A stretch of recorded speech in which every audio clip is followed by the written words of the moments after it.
Stojan i Gvozden su bili braća, rođeni u razmaku od godinu dana. Kao deca delili su koru hleba, spavali u istom krevetu i branili jedan drugog od seoskih siledžija. Selo ih je zvalo Dva oka u glavi. Ali, kad je stari otac umro i kad je došlo vrijeme da se imanje deli, đavo je ušao među njih. Sve su podelili na ravne časti, i šumu, i livade, i stoku, ali zapeli su oko okućnice.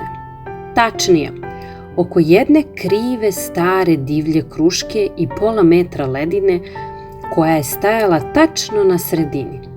Kruška je na mojoj strani, tvrdio je Stojan. Nije, nego je koren u mom, vikao je Gvozden. Reč po reč, inat na inat, od braće su postali krvnici. Ako pređeš ovu liniju, radit će motika, zapretio je Stojan jednog dana, zabivši kolac u zemlju. Gvozden ga je pogledao očima punim leda. Pa, da te moje oči ne vide, ja ću da sagradim zid, da ne gledam ni tebe, ni tvoj korov. I tako je i bilo. Podigli su zid od cigle, visok 2 metra, tačno po sredini dvorišta, presekavši onu krušku na pola. 20 godina taj zid je stajao tu kao spomenik ljudskoj gluposti. 20 godina braća su živjela kuća do kuće, a kao da su na 2 kraja sveta. Stojan bi ujutru pio kafu na svojoj terasi, a čuo bi Gvozdena kako kašlji s druge strane zida. Srce bi mu zaigralo. Hteo bi da vikne: jesi li dobro, brate? Ali ponos, taj kleti srpski ponos, stao bi mu u grlu. Gutao je reči i okretao glavu. Deca su im porasla, ne znajući stričeve. Svadbe su prolazile bez najrođenijih. Slave su se slavile sa pola trpeze. Selo im se smejalo, pa ih žalilo, pa na kraju zaboravilo na njihovu svađu. Oni su starili, a zid je postao sve crnji od mahovine. Jednog jutra, u kasnu jesen, Stojan je sedeo pored šporeta i ložio vatru. Napolju je bila magla. Odjednom, seoska crkva se oglasila. Bim bam, Stojan se prekrstio. Neka duša ide Bogu na istinu, promrmljao je.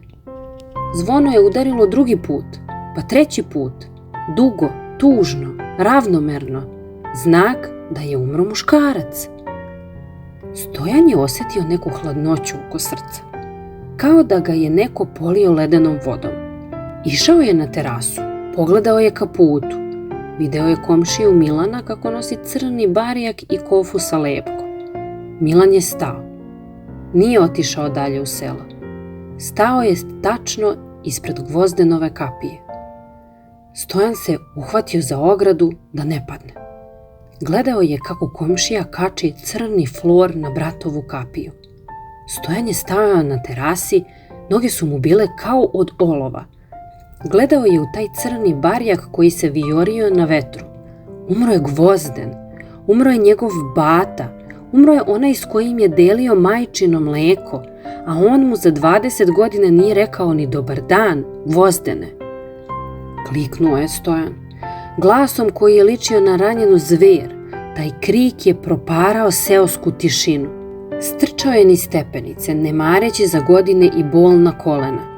Došao je do onog prokletog zida koji su zidali mržnjom. Naslonio je čelo na hladnu ciglu i počeo da udara pesnicama po njoj. Ustaj da se svađamo, ustaj da ti ne dam krušku, samo nemoj da ćutiš, urlao je Stojan, dok mu je krv išla iz zglobova. Ali s druge strane zida čula se samo tišina, ona najgora grobna tišina. Otrčao je u šupu, zgrabio je najveći malj koji je imao. Išao je u dvorište, pred onaj zid, zamahnuo je svom snagom starca koji više nema šta da izgubi. Bum! Prva cigla je pukla. Bum! Druga je izletela. Ljudi su se okupili na ulici. Gledali su u čudu. Stojan, sav znojav, sa suzama koje su prale prašinu sa lica, rušio je zid kao ludak. Ne treba mi, Ništa mi ne treba, vikao je između udaraca. Nosi i krušku i zemlju i sve, vrati mi brata. Srušio je gornji deo zida, taman toliko da vidi Gvozdenovo dvorište. Tamo, na klupi ispred one sporne kruške, sedela je Gvozdenova žena, u crnini, i plakala. Kad je vidjela Stojana kroz rupu u zidu, samo je jecala. Stojan je bacio malj i provukao se kroz šut i prašinu. Ušao je u bratovu kuću prvi put posle 20 godina. Ušao je u sobu gde je Gvozden ležao na odru. Izgledao je mirno, kao da spava. Stojan je pao preko brata. Oprosti mi, bato. Šaputao je ljubeći mu hladne ruke. Oprosti mi što sam bio kamen. Oprosti mi za svaki metar ove proklete zemlje. Na sahrani cijelo selo je plakalo. Ne zbog Gvozdena, nego zbog Stojana. Stariji brat je išao iza sanduka, slomljen, držeći ruku Gvozdenovog unuka. Kad su spustili sanduk u raku, Stojan je uzeo grumen one zemlje, one iste zemlje oko koje su se klali. Stisnuo ju je u šaci dok se nije pretvorila u prah. Eto ti zemljo, rekao je gledajući u raku. Uzela si ga celog, a nama si dala samo muku. Prokleta da si. Zid je srušen do temelja. Stojan je naredio da se ta cigla baci u potok, da je nosi voda.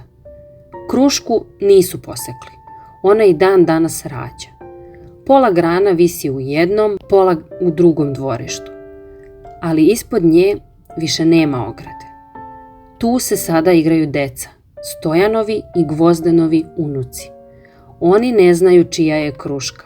Oni je jedu zajedno. Ukoliko vam se ova priča svidela, zapratite naš kanal za još lepih i emotivnih priča. Vidimo se uskoro.